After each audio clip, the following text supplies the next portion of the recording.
Sir Salman Khan ఇంట్లో ఉండగానే ఆ ఇంటి బయట నుంచి కొంతమంది దుండగులు ఆ ఇంటి మీదకి కాల్పులు జరిపారని చెప్పేసి వార్తలు రావడం చూస్తున్నాం సార్. అయితే సల్మాన్ ఖాన్ పైన ఎటువంటి దాడులు జరగడం ఇది కొత్తేమీ కాదు. ఎప్పటి నుంచి కూడా ఆయన పైన ఇటువంటి అటాక్స్ జరుగుతూనే వస్తున్నాయి. అసలు ఎందుకు జరుగుతున్నాయి, మరి ఎవరు చేశారు సార్ ఇప్పుడైతే ఈ దాడి? సల్మాన్ ఖాన్కి యాక్చువల్గా లాంగ్ బ్యాక్కే థ్రెట్ వచ్చింది. ముఖ్యంగా లారెన్స్ బిష్నోయ్ గ్యాంగ్ అంటారు, అట్లాగే గోల్డెన్ బార్ అంటారు అనమాట, గోల్డీ బ్రార్ అంటారు. సో ఈ గోల్డీ గ్యాంగు బిష్నోయ్ గ్యాంగు వీళ్ళిద్దరి నుంచి ఆయనకి ఈమెయిల్స్ వచ్చాయి చంపుతామని. దాంతో అప్పుడు ఆయనకి అప్పటి వరకు ఎక్స్ సెక్యూరిటీ ఉంటే Y+ సెక్యూరిటీ ఇచ్చారు ఆయనకి. దాంతో ఆయన ఓన్లీ వీళ్ళని నమ్ముకుంటే కాదని తను కూడా కొంత ప్రైవేట్ సెక్యూరిటీ కూడా పెట్టుకున్నాడు. అయితే రీసెంట్గా మొన్న ఏమైందంటే ఆయన సల్మాన్ ఖాన్ ఉన్న బాంద్రా ఏరియాలో వాళ్ళ గెలాక్సీ అపార్ట్మెంట్ అని ఉంటుంది వాళ్ళది. ఆ గెలాక్సీ అపార్ట్మెంట్ బయట అర్లీ మార్నింగ్ 5 o'clockకి ఒక ఇద్దరు ఆగంతుకులు వచ్చి గన్నుతో ఆ ఇంటి వైపుగా ఫైర్ చేశారు. 4 రౌండ్లు ఫైర్ చేసి పారిపోయారు. సో దీంతో ఒక్కసారిగా ఉలిక్కిపడింది ముంబై నగరం. ఎందుకంటే ఈ మధ్యకాలంలో గ్యాంగ్స్టర్ రిలేటెడ్ క్రైమ్స్ అక్కడ బాగా తగ్గిపోయినాయి.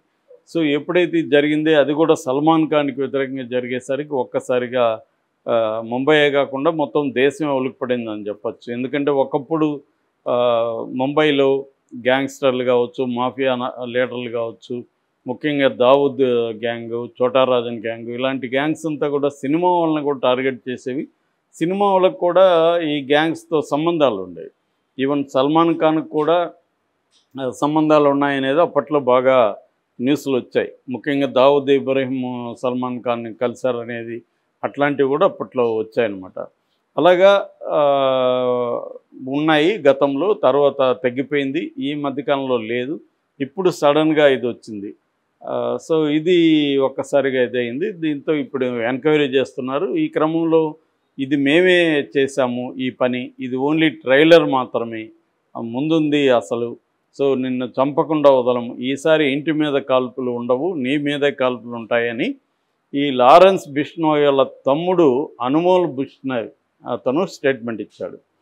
సో ఈ లారెన్స్ బిష్నోయ్ ఎవరు, ఈ గోల్డీ బ్రార్ ఎవరు, ఏంటి అనేది సల్మాన్ ఖాన్ మీద వాళ్ళకెందుకు శత్రుత్వం ఉంది, అతన్ని చంపాల్సిన అవసరం వాళ్ళకెందుకు ఉంది అనే విషయాలు చూస్తే, అనుమోల్ బిష్నోయ్ అండ్ లారెన్స్ బిష్నోయ్ ఇద్దరు అన్నదమ్ములు.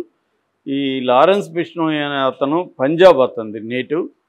వాళ్ళ నాన్న చండీగఢ్లో, హర్యానాలో ఒక పోలీస్ కానిస్టేబుల్. ఈ అబ్బాయిని కూడా బాగా చదివించాడు వాళ్ళ నాన్న. సో ఈ అబ్బాయి LLB పంజాబ్ యూనివర్సిటీలో LLB చదివాడు. అయితే యూనివర్సిటీలో చదువుతున్నప్పుడు ఈ అబ్బాయికి జస్విందర్ సింగ్ అలియాస్ రాకీ అనే అతను పరిచయం అయ్యాడు.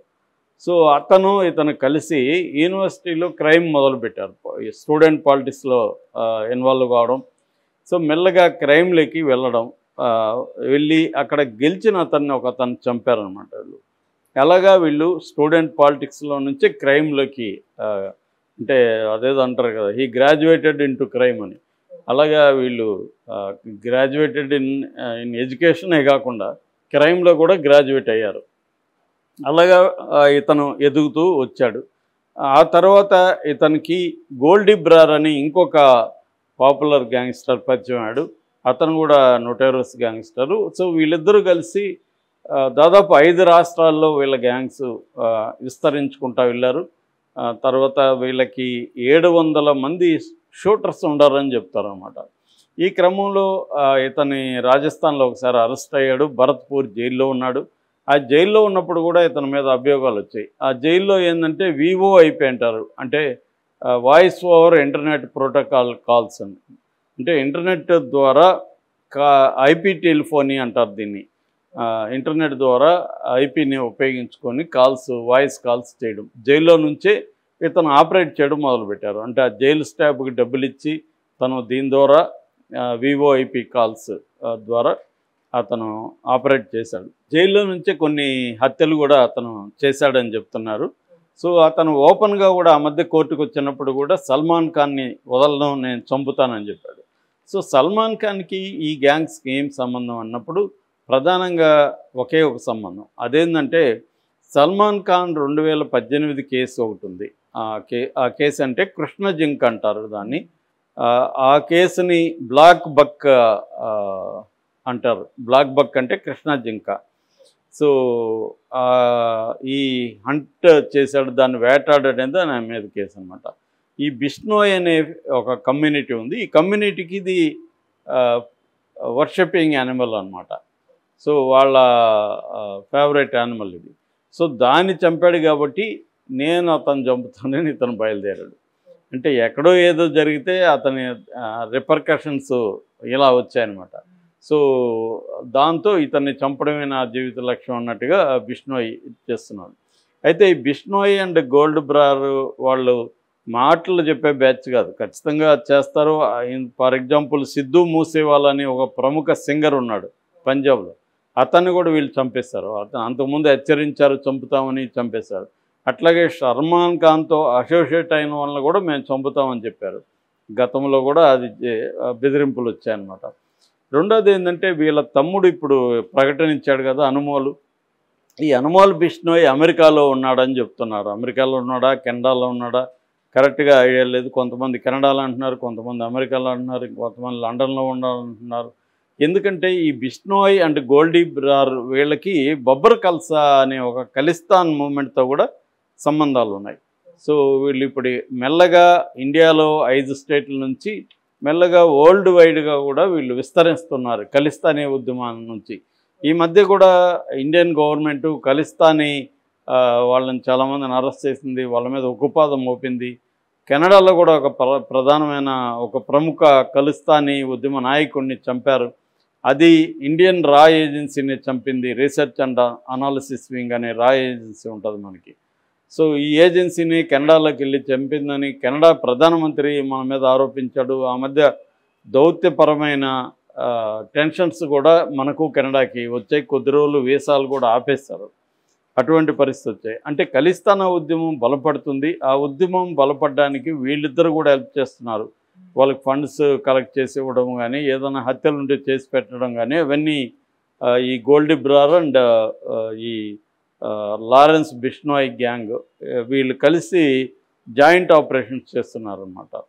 సో మామూలుగానే నార్త్లో ఇట్లాంటి గ్యాంగ్స్ బలంగా ఉంటాయి. ఉత్తరప్రదేశ్లో, బీహార్లో, రాజస్థాన్లో, ఈ ఢిల్లీ చుట్టుపక్కల బెల్ట్లంతా కూడా, ఎందుకంటే అవి అంతా హర్యానా, పంజాబు, గుజరాత్ వీటికి దగ్గరగా ఉంటుంది కాబట్టి వీటి బెల్ట్లో ఆపరేట్ అవుతున్నాయి. యోగి వచ్చి కొంత అంచివేస్తున్నట్టు కనబడినా ఇప్పటికి కూడా ఉత్తరప్రదేశ్ బలంగానే ఉంది ఈ గ్యాంగ్స్కి. సో ఇప్పుడు మరి ఇతను జైలు నుంచే చంపించగలిగిన తెలివైన వాడు, అతని నెట్వర్క్ అలా ఉంటుంది. ఇప్పుడు ప్రధానంగా ఈ లారెన్స్ బిష్నోయ్ తిహార్ జైల్లో ఉన్నాడు. సో ఇతను అక్కడి నుంచే ఆపరేట్ చేయించగలడు. అక్కడి నుంచే ఇక్కడ వీళ్ళ మన సల్మాన్ ఖాన్ ఇంటి ముందు కాల్పులు జరిపించగలిగాడంటే సల్మాన్ ఖాన్ మీద అటాక్ చేయడం అనేది పెద్ద కష్టం కాదు. రెండోది ఈ గ్యాంగ్స్కి సెక్యూరిటీ ఉన్నా కూడా చంపడం ఎలాగనేది ప్రాక్టీస్ ఉంది ఆల్రెడీ. సో అలాంటివి చేయగలిగితే మాత్రం ఇబ్బంది. అందుకని సల్మాన్ ఖాన్ ఈ మధ్యకాలంలో షూటింగ్లు కూడా వెళ్ళడం లేదని చెప్తున్నారు. పోలీసులు సలహా ఇచ్చారు. ఎందుకంటే వీక్ పాయింట్లు ఎక్కడ ఉంటాయో వీళ్ళు రెక్కీ చేస్తున్నారు. ఆ మధ్య కూడా సంపత్ అనే ఒక అతను, సంపత్ నెహ్రా అనే ఒక అతను రెక్కీ చేస్తున్నప్పుడు కూడా పోలీసులకు దొరికాడు. సల్మాన్ ఖాన్ చంపాలని నేను రెక్కీకి వచ్చాను అని కూడా అతను చెప్పాడు.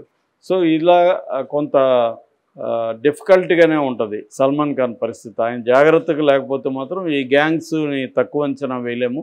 వీళ్ళు జైల్లో నుంచైనా ఆపరేట్ చేయగలరు, విదేశాల నుంచైనా ఆపరేట్ చేయగలరు. ఆ కైండ్ ఆఫ్ నెట్వర్క్ ఉంది వాళ్ళకి. సో 700 మంది షార్ప్ షూటర్స్ ఉన్న గ్యాంగ్స్ ఉన్నాయి వాళ్ళ దాంట్లో. సో వాళ్ళని తక్కువ అంచనాలో ఎక్కడి నుంచైనా స్నైపరింగ్ అంటాం కదా, స్నైపర్ లాగా అతడు సినిమాలో చూపించినట్టుగా కూడా చేయగలిగిన నెట్వర్క్ ఉంది వాళ్ళకి, దేశ విదేశాల నెట్వర్క్. అందువల్ల సల్మాన్ ఖాన్ పరిస్థితి అయితే కొంత డేంజర్లోనే ఉన్నట్టుగా మనం చెప్పుకోవచ్చు.